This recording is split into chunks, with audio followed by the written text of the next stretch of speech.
There are working mothers who are going to watch this and say, you wake up, you get to go to a yoga class, and then go off to breakfast.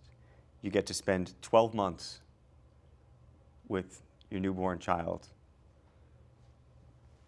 completely. This doesn't sound so bad. Fair or unfair? Fair. Fair. I get that reaction from the people in my life. You do? Of course. What do they say? Doesn't sound so bad. And we have to laugh about it, us that are here. Because it's a rest. You know, it's a spiritual retreat. It's rest. Being in prison is a spiritual retreat. I'm sorry, because it is so ridiculous that I'm sorry to laugh and disrupt this question, but I'm sorry. No, but you just called it a spiritual retreat. Right. Being in prison. How is the audience that looks at you as somebody who has pled guilty to a crime, who's now saying that you are on the taxpayer dime at a spiritual retreat? It sounds absolutely ridiculous. I know.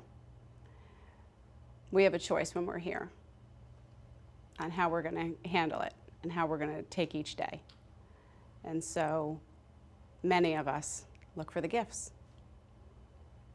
Look for the things, the positive things to focus on while we're here instead of the negative. I mean, the negative is obvious.